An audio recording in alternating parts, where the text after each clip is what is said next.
اور پھر ایک طرف اچھال دیا۔ اس کے بعد وہ مجھ پر پل پڑا۔ میں نے اپنا سر اور چہرہ بچانے کے لیے اپنا منہ اپنے بازوؤں میں چھپا لیا۔ وہ جنونی انداز میں میری ہاتھوں اور لاتوں سے مرمت کرتا رہا۔ اب وہ رک گیا اور میں بے سدھ ہو کر لیٹ گیا۔ اس نے فوراً میرے منہ پر ایک ٹانگ جمائی۔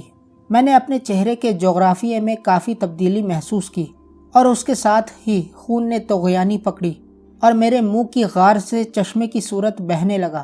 اسی دوران کر میرے سینے پر ٹانگ جما کر بیٹھ گیا اور ایک خنجر نکال لیا۔ آپ نے کبھی مار کھائی ہے؟ آفتاب نے اپنی کہانی سناتے سناتے میرے اوپر اچانک ہی ایک خوفناک سوال کا حملہ کر دیا۔ یہ کیسا سوال ہے؟ لو جی، ہمیشہ میں ہی بولتا رہتا ہوں، آپ چپ کر کے سنتے رہتے ہیں۔ آج آپ اپنی کہانی سنائیں گے۔ آفتاب، میری کوئی کہانی نہیں ہے۔ آپ کو پتہ ہے، جس دن آپ مجھ سے گھبرائے ہوئے تھے تب میں نے آپ کے دماغ میں جھانک لیا تھا اور آپ کی یادوں میں ایک لڑکی شہناز، جس کے ساتھ آپ ایک بینچ پر بیٹھے کچھ لکھ رہے ہیں، وہ بتائیں کون ہے؟ وہ کیا؟ وہ تو ایک عام سی لڑکی تھی۔ میں نے بس اس کو ایک فارم فل کر کے دیا تھا۔ عامر صاحب، آپ یہ جھوٹ کسی اور کو سنائیے، میں آپ کے من کا اندر پڑھ لیتا ہوں۔ آپ سناتے ہیں یا میں جھانکوں دوبارہ آپ کے دماغ میں؟ ارے نہیں، کوئی کہانی نہیں ہے۔ عامر صاحب، آپ اپنی کہانی سنائیں یا پھر میں چلا۔ آفتاب اٹھ کر جانے لگا۔ میں نے کچھ دیر سوچنے کے بعد اسے آواز دی۔ وہ خوشی سے واپس آ گیا۔ جی سنائیں کہانی۔ نہیں، ابھی نہیں۔ کیا مطلب ابھی نہیں؟ مطلب آپ ابھی اپنی کہانی سنائیے، اس کے بعد میری کہانی شروع ہوگی۔ نہیں، ایسے کام نہیں چلے گا۔ ہاں، یوں ہو سکتا ہے کہ کچھ آپ اپنی کہانی سنائیں اور کچھ میں سناؤں گا۔ اچھا ٹھیک ہے، میں اپنی کہانی کل سناؤں گا، آپ ابھی اپنی کہانی آگے بڑھائیے۔ اچھا، میرا سوال تو وہی ہے کہ آپ نے کبھی مار کھائی ہے؟ کون سی مار؟ عشق کی یا ڈنڈے کی؟ فی الحال تو ڈنڈے کی مار کی بات کر رہا ہوں۔ ہاں، کافی کھائی ہے، کبھی پاپا سے تو کبھی استادوں سے۔ ارے نہیں، ایسی مار جس کا مقصد صرف دشمنی ہو، جو موت کو آنکھوں کے سامنے کھڑا کر دے اور موت منصف بن کر آپ کی آنکھوں میں آنکھیں ڈال کر آپ کو اپنا قیدی بنانے کا فیصلہ سنا رہی ہو۔ نہیں، ایسی مار تو کبھی نہیں کھائی، پر ایک ایسا حادثہ ضرور ہوا تھا جب موت نے مجھے اپنی باہوں میں قید کر ہی لیا تھا، پر زندگی کی تلوار نے موت کے بازو کاٹ کر مجھے زندہ بچا لیا اور یوں ایک حادثہ ہوتے ہوتے رہ گیا۔ صحیح، پر یہ تو اچانک موت ہوئی۔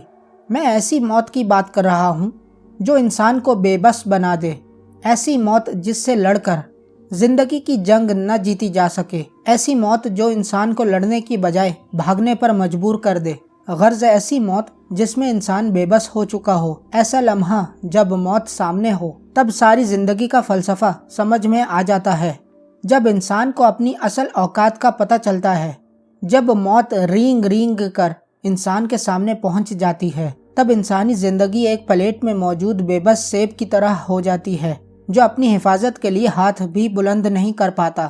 وہ بے بسی کی عجیب ترین کیفیت ہوتی ہے جب انسان اس بے بسی سے چھٹکارا حاصل کرنے کے لیے کچھ بھی کرنے کو تیار ہو جاتا ہے، غرض یہ کہ وہ موت کو بھی گلے لگانے کے لیے تیار ہو جاتا ہے۔ میں آفتاب کی طرف گھور کر دیکھ رہا تھا، وہ رکے بغیر بول رہا تھا۔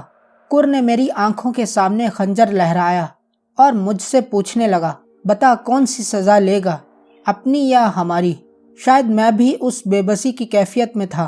میں نے بلا سوچے سمجھے اس کے منہ پر تھوک دیا۔ وہ آگ بگولا ہو گیا۔ مجھے چھوڑ کر اس نے خنجر ایک طرف پھینکا اور مجھ پر ٹوٹ پڑا۔ پھر اس نے مجھے اتنا مارا کہ شاید میری 2-3 پسلیاں ٹوٹ چکی تھیں، کیونکہ میرے منہ سے کھانسی کے ساتھ خون بھی آنے لگا تھا۔ اچانک وہ رک گیا اور میرے ارد گرد تیزی سے چکر کاٹنے لگا۔ پھر وہ اچانک غرا کر بولا، آج اگر تجھے مار دیا تو یہ کوئی سزا نہیں ہوگی، میں تمہیں تڑپا کر ماروں گا۔ آج تم زندگی کے لیے ترس رہے ہو، کل تم موت کی بھیک مانگو گے، تم موت کے لیے تڑپو گے، چلاؤ گے، بلبلاؤ گے، لیکن میں تمہیں قسطوں میں ماروں گا، اور آج پہلی قسط کا افتتاح کروں گا۔ آج تمہارے ہاتھوں کی انگلیاں کاٹوں گا۔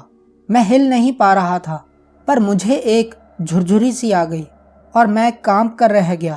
شاید مجھے پہلے ہی مر جانا چاہیے تھا۔ میں نے اس کا اعلان سن کر اپنے ہاتھوں کو اپنے جسم کے نیچے چھپانے کی کوشش کی، مگر ان میں کوئی حرکت نہیں ہوئی۔ وہ خنجر اٹھا کر آگے بڑھا۔ اس کی آنکھوں سے شعلے نکل رہے تھے۔